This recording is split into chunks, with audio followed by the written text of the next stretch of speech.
Good morning, dear friends. Good morning. Here we are again for another message from the book Calmness by the Spirit on Emmanuel through the mediumship of Francisco Candido Xavier. And here we are. Who does not need to have more calmness in their lives? And today's message is topics of irritation. Who does not get irritated from time to time? And that's why we're here, still in the condition of an apprentice, learning different spiritual gifts. We are on the earth to learn and to serve. And while we do that, we may have felt that sometimes things will be a little bit too hard and we get irritated. And today we're going to learn what happens when we get irritated and what should we do when we get irritated. And that's why we are bringing this message to you on Thursday mornings at 8 a.m. or on demand, whenever you are in the world. We are here to be with you. My name is Sheyne Martin, if we haven't met before. And I'm broadcasting this book study from Center, Virginia and the Spirit Society of Richmond. So welcome. We've translated and revised this for you, for us to learn together and grow together while we have this physical body in this reincarnation, right? Please make sure that you like, subscribe, follow, because that's how other folks can also benefit from knowing what to do when they get irritated, right? And we're going to start today with Emmanuel's message 16, topics of irritation. Write it down in the comments and questions if you have any. We are here to serve you. Emmanuel says, if irritation has already become a habit, think about its disadvantages so that you can get rid of such a spiritual maladjustment. What about us, dear friends? Have we become habituated with irritation? Do we see ourselves irritated at everything, thinking that everything bothers us? If so, he's saying, think about the disadvantages so that we can get rid of it. The first step on fixing something is to be aware that that something needs fixing, right? You can't work on yourself if you don't know what your limitations are. And newsflash, we all have limitations. Only Jesus didn't have any because he's a superior Christ spirit. All of us on the earth are still learning and we have things we can work on. Therefore, using the love worship, we can be humble to ask God for help. And in this case, the irritation may be what we're working on. It has become a habit in our lives, thinking that everything is out there to get us or to hinder our progress. So what do we do? Because he's saying here, irritation is a spiritual maladjustment. So we're not well adjusted when we are irritated. Because think about yourself as you're composed of molecules that are composed of atoms. Deep down in chemistry 101, you learn that atoms have those particles that vibrate down to the core. We are vibrational beings. If we're irritated, we are unfortunately vibrating on a level of irritation, which is not very pleasant if you think the opposite. How many times I've encountered someone who is irritated and you don't feel good in their presence, right? So what do we do when we are irritated? Emmanuel says, quote, pray, asking divine providence for the necessary strength in order to protect yourself in tolerance. So pray, pray, pray. So when we feel irritated, we are spiritually maladapted, misfit, and then it's not our destiny to be irritated. Spirits don't get irritated, and that's what you're going to be one day. Therefore, we pray, because when we pray, the law worship says the good spirits will be by our side. We can talk directly to God, and God will send his emissaries or someone incarnated to help us when we need. And when we pray, we ask for the necessary strength to remain tolerant.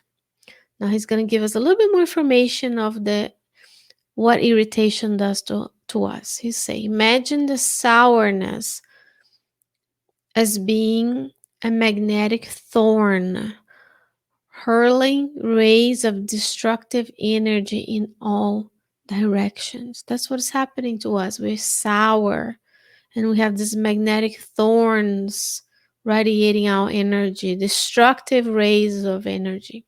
We don't want that, right? We want those energetic fields to be of positive. We want to feel ourselves loved and cared for by God, understanding you have the resources that you need from divine providence, feeling the loving presence of the good spirits. That's the goal, right? Therefore, when you feel that way, then we can give to others that sense of peace as well. He will say mental intemperance never helps anyone to become mentally imbalanced, as we will say here with some very specific examples of what happens to us when we are not adjusted, when we are irritated. It doesn't help. It actually hurts because now you're emitting those rays of destructive energy, and now you not only hurting yourself but also everyone around you, right?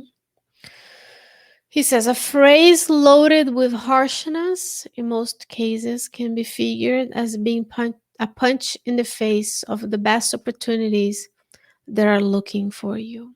So when we are irritated, we become sour, and now we have these magnetic thorns of destructive energy leaving us. Then we're speaking with others instead of being kind, we're harsh with them. And he's saying here, when a phrase is loaded with harshness, it's like a punch on the face of someone, because when we do that to others, we are closing bridges and doors of cooperation and help that we all need to do on this planet to survive and to grow. The love society dictates that we need to live together, right? What else? He says a violent mood only aggravates situations and complicates problems, right? Who has not witnessed or been the one portraying a violent mood? It only complicates things.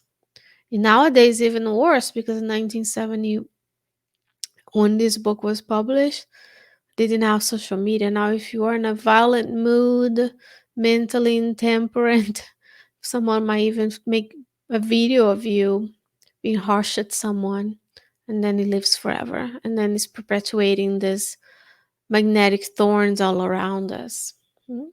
He says the habit of getting angry is predisposing to diseases of difficult treatment. So when we get angry, we are increasing our ability of developing diseases. It's predisposing us to be ill. And that's why we're studying calmness, because we don't want irritation to take over our lives. Does that mean today, after reading the message of Emmanuel that I'm reading, you're never going to get irritated again? Very unlikely, right? We're still humans learning and growing our own spiritual evolutionary path. But we are learning the tools to counterbalance those feelings. And we may not be able to stop the feeling, but we can choose what to do with the feeling, how to react, and how to work on ourselves. He says here, condemnation does not edify. Condemning people for their behavior or yourself does not build anything that is worth being standing on the earth or in the spiritual realm. He says, even if your heart is hurt, Talk calmly and clarify with patience.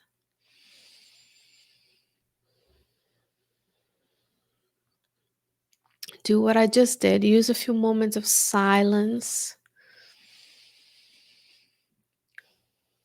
If you're feeling irritated, sour, if you're getting harsh, you can use the inbuilt system of calmness in your body, which is the parasympathetic nervous system. You have an inbuilt mechanism of calming down, slowing down your heart rate and blood pressure, calming, processing the emotions and asking yourself, why am I feeling this way? What am I taking it personally? Is this person really here to hurt me? Most of the time they aren't. How do I know that? In the book Just in the Home by Neil Lucio, there is a chapter, which I'm going to tell you which one it is right now, so you can go there and look. It's the last one we studied here in Richmond. It's chapter 36. No, chapter 35. It talks about a master and a student who are asking alms on the street. And then they're rejected.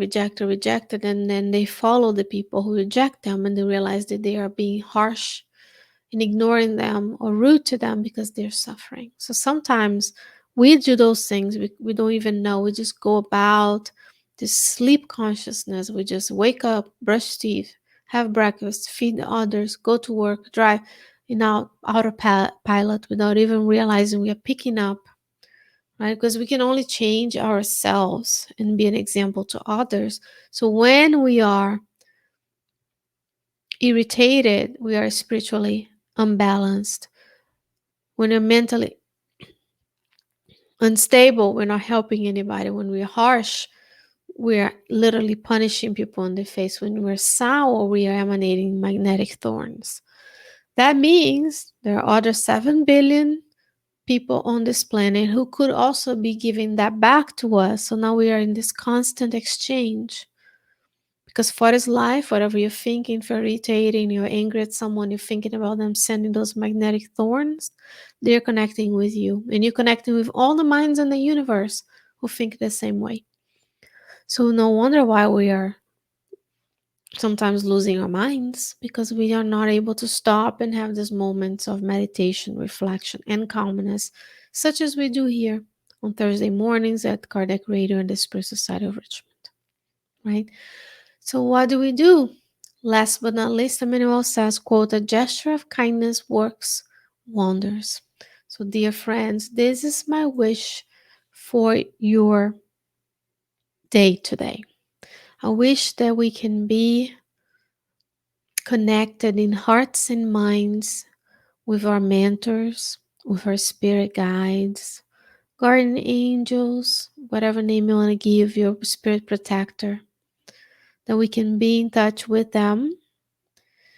We can feel their loving presence, so that if we feel irritated, sour, harsh, or violent, they can help us to calm down. We can listen, we can be open to listening to their inspiration, so that we can calm ourselves and balance ourselves. And then he says here, a gesture of kindness works wonders. So be kind to others. Let me see if I can show it to you. Be kind to others, my sign over there. Be well, be safe, and until we can return with another chapter from the book Calmness by the Spirit Emmanuel through the mediumship of Francisco Candido Xavier, I wish you well, stay safe, stay well, take care of yourself and someone else. We will see you next time.